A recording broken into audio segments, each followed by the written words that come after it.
Assalamualaikum warahmatullahi wabarakatuh. Yang terhormat Bapak Sahade SPD MPD selaku dosen pengampu mata kuliah pengantar bisnis. Perkenalkan, nama saya Yusriani. Saya dari program studi pendidikan akuntansi kelas B dengan nomor urut 12 dari Universitas Negeri Makassar angkatan 2021. Dalam video kali ini, saya akan menjelaskan jawaban saya dari tugas 13 untuk memenuhi ujian akhir semester dari mata kuliah pengantar bisnis. Di mana dalam tugas 13 ini kita disuruh untuk membuat sebuah proposal rencana bisnis atau business plan yang dimana memuat 3 unsur. Yang pertama, unsur pendahuluan, kedua, aspek pemasaran, ketiga, aspek organisasi dan manajemen. Tapi, dalam video kali ini, saya akan menampilkannya dalam bentuk slide PowerPoint, bukan dalam bentuk proposal yang telah saya kumpulkan. Nah, untuk itu, sebelum saya menjelaskan mengenai ini, akan lebih baiknya jika kita mengetahui apa sih itu rencana bisnis atau business plan.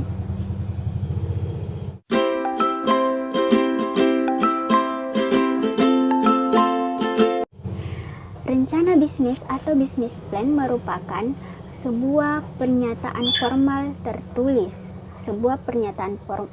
tertulis. Yang dibuat untuk menjelaskan tujuan dibentuknya sebuah bisnis. Dan business plan juga ini memiliki fungsi, yaitu untuk merancang rencana dan strategi untuk sebuah bisnis. Apalagi karena sebuah bisnis yang baru ingin didirikan akan sulit berkembang jika hanya dijalankan saja dan tanpa konsep serta arah yang jelas. Untuk itu, mari kita simak penjelasan dari proposal rencana bisnis yang saya bikin.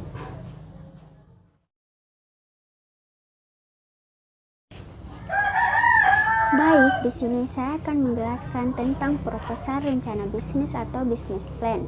Nah, sebelum masuk ke 3 unsur yang telah saya sebutkan tadi, mulai dari unsur pendahuluan, aspek pemasaran, aspek organisasi dan manajemen.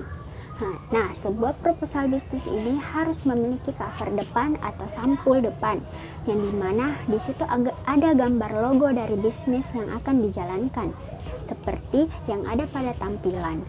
Logo di samping merupakan logo dari usaha bisnis yang ada di proposal rencana bisnis saya, yang bernama Nasi Kuning Balance. Logo ini juga dapat mempermudah dan membedakan usaha kita dengan usaha yang sama jenisnya. Setelah itu, kita masuk pada aspek yang pertama, yaitu aspek pendahuluan.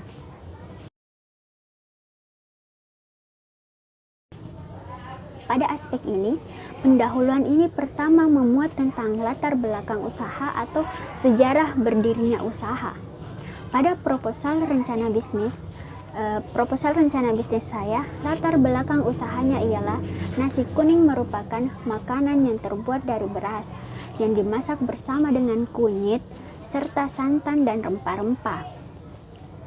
Keistimewaan dari nasi kuning ini sendiri memiliki keistimewaan, yaitu ada penambahan bumbu-bumbu dan santan, sehingga akan meningkatkan cita rasa yang lebih gurih.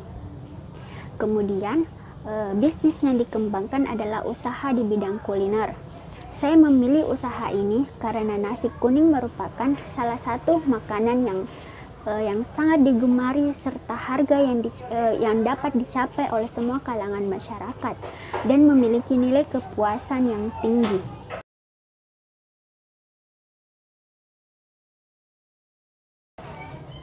Kedua, ada visi, misi, dan tujuan dari usaha. Visi dari usaha Nasi Kuning Balance ini adalah menjadikan usaha yang sukses di bidang kuliner yang menghadirkan suatu produk kuliner yang berkualitas dengan memberikan cita rasa yang terbaik. Kemudian, adapun misi dari usaha Nasi Kuning ini yaitu yang pertama menghadirkan suatu produk kuliner dari bahan sehat berkualitas. Kedua, menciptakan nilai ekonomi yang tumbuh dan berkesinambungan. Yang ketiga, menciptakan pelayanan yang baik antara konsumen dan produsen. Kemudian, tujuan dari usaha nasi kuning ini ialah yang pertama untuk memperoleh laba atau keuntungan. Kedua, mengembangkan kuliner Indonesia dengan bahan baku lokal. Dan ketiga, menumbuhkan jiwa mandiri.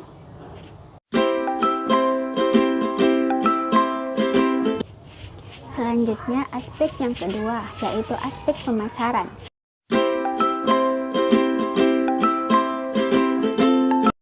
Dalam aspek pemasaran ini, yang pertama itu ada gambaran umum pasar, yang dimana gambaran umum pasar terdiri dari 3, yaitu segmen pasar, target pasar, dan position. Segmen pasar dari usaha nasi kuning balance ialah anak sekolah, sampai dengan orang tua yang cenderung menginginkan sesuatu yang enak saat sebelum ke sekolah atau berangkat kerja. Kedua, target pasar.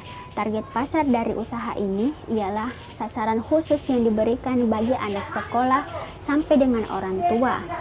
Dan yang ketiga, ada position. Position dari usaha ini ialah untuk menempatkan usaha ini agar lebih diminati oleh para pelajar. Yang kami tawarkan, hal lainnya adalah karena tempat usaha ini dekat dengan sekolah, sehingga memiliki peluang yang cukup besar dan tentu akan menarik minat khususnya para pelajar. Bagian kedua yaitu aspek pemasaran adalah permintaan dan penawaran. Bagian permintaan dari usaha nasi kuning ini diprediksi permintaan konsumen terhadap produk dalam waktu 2 tahun dimulai dari tahun 2021 sampai dengan tahun 2022. Dapat dilihat dari tabel di samping bahwa pada tahun 2021 diprediksi mulai dari bulan November sampai bulan Desember terdapat penjualan sebanyak 8 unit per hari dan dikalikan dengan 56 hari kerja, sehingga perkiraan pada tahun 2021 itu sebanyak 448 unit.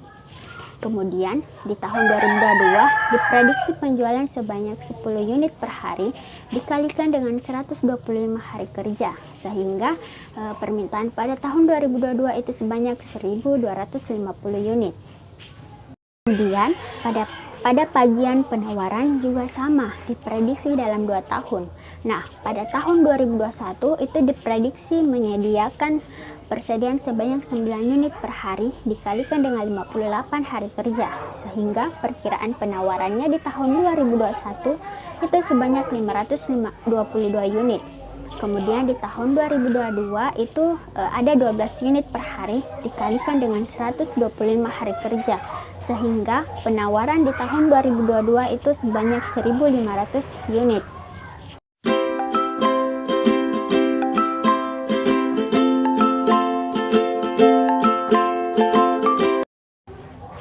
Kemudian selanjutnya yaitu rencana penjualan dan pangsa pasar. Rencana penjualan dan pangsa pasar dari usaha nasi kuning ini dapat dilihat dari tabel di samping, di mana penawaran di tahun 2021 dan 2022 itu dikalikan dengan permintaan pada tahun 2021 dan juga 2022, menghasilkan peluang untuk mengetahui pangsa pasarnya.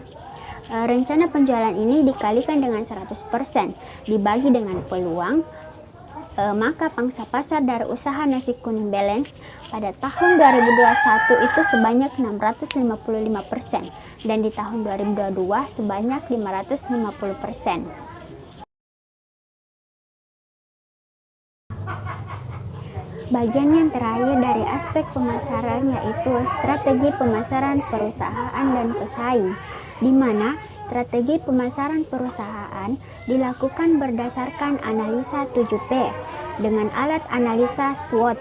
Yang pertama ada produk.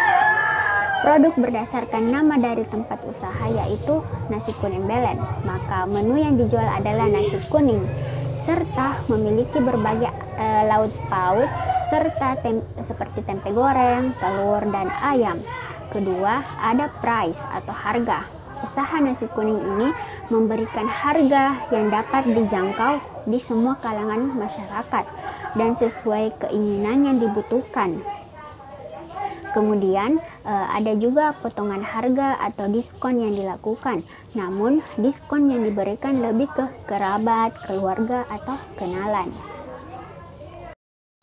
Yang ketiga, ada promosi.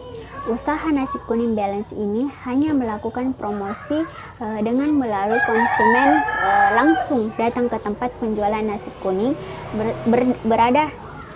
berada serta melakukan posting ke WhatsApp atau media sosial lainnya agar teman-teman dapat mengetahui usaha ini. Dan keempat, ada placement. Saluran distribusi yang digunakan oleh nasi kuning ini adalah distribusi langsung kepada konsumen. Karena mengingat produk nasi kuning ini tidak tahan lama, jadi diputuskan untuk dipasarkan langsung kepada konsumen. Kelima, ada people. Produsen yang memberikan layanan dituntut untuk selalu ramah, sopan, rapi, dan mampu bekerja sesuai dengan tujuan yang telah diberikan, sehingga dapat memberikan kenyamanan kepada konsumen. Keenam, ada proses pembesaran pada nasi kuning ini. Produsen yang melayani konsumen dengan produk yang dikonsumsi di tempat dan bagian yang melayani konsumen dengan produk yang dibungkus dengan baik, rapi, dan bersih. Dan untuk pembayarannya pun dilakukan secara langsung. Dan yang terakhir ada physical evidence. Fisik dari nasi kuning balance terdiri atas sebuah tempat yang ada bagian dapur kecil, bagian pemesanan, dan penyajian. Dalam kegiatan pemasarannya, nasi kuning tidak menggunakan simbol atau isyarat yang digunakan untuk menampilkan informasi mengenai usahanya, di mana tidak ada tanda-tanda yang bisa ditampilkan pada eksterior bangunan usaha ini.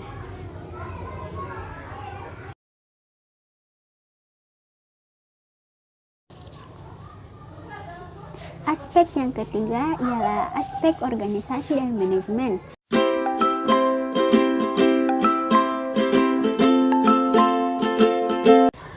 Aspek organisasi ini terdiri dari nama usaha, yaitu Nasi Kuning Balance, nama pemilik, yaitu Yusriani, alamat usaha, yaitu Jalan Kapupasan nomor 5, dan bentuk usaha tidak berbadan hukum.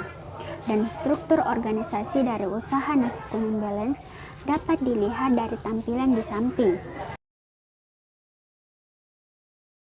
Selanjutnya, ada jabatan, uraian tugas, dan penggajian dapat dilihat dari tabel yang ada di samping, di mana bagian keuangan dengan tugas bertanggung jawab terhadap keuangan usaha agar tidak terjadi kekurangan atau mengalami kerugian, dengan penggajian per bulan yaitu Rp2.500.000, dan bagian penyajian dengan tugas langsung berhadapan kepada konsumen yang ingin membeli serta memiliki etika serta sopan kepada konsumen dengan gaji Rp2.500.000.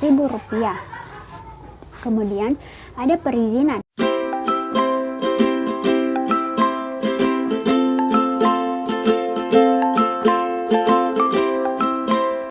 Perizinan membuat usaha dilakukan dengan meminta izin kepada warga sekitar dan juga pihak RT dan RW. Dan juga tempat usaha yang digunakan juga hanya rumah dari pemilik, jadi tidak terlalu memakan banyak pengeluaran. Kemudian ada kegiatan praoperasi dan jadwal pelaksanaannya. Dapat dilihat dari tabel tersebut, jadwal pelaksanaan diatur dalam mingguan, di mana pada minggu pertama dilakukan kegiatan menyusun rencana usaha dan melakukan perizinan. Di minggu kedua melakukan kegiatan survei pasar. Kemudian di minggu ketiga melakukan kegiatan uji coba produksi. Dan di minggu keempat dilakukan kegiatan operasional.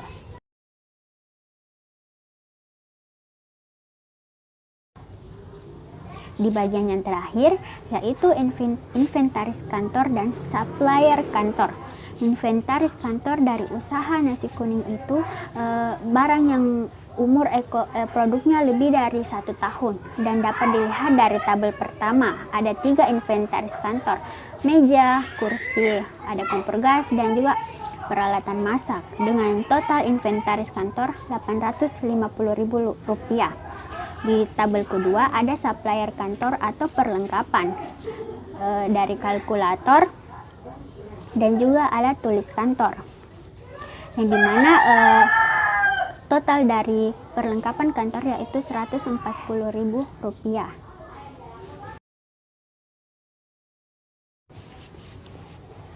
Itulah penjelasan saya mengenai proposal rencana bisnis atau business plan yang saya buat agar dapat bermanfaat untuk pedoman mendirikan usaha dan tolak ukur kesuksesan usaha. Semoga penjelasan ini dapat bermanfaat untuk kita semua. Satu kata dari saya, untuk mencapai kesuksesan kita jangan hanya bertindak, tapi juga perlu bermimpi. Jangan hanya berencana, tapi juga perlu untuk percaya. Sekian dari saya, terima kasih. Wassalamualaikum warahmatullahi wabarakatuh.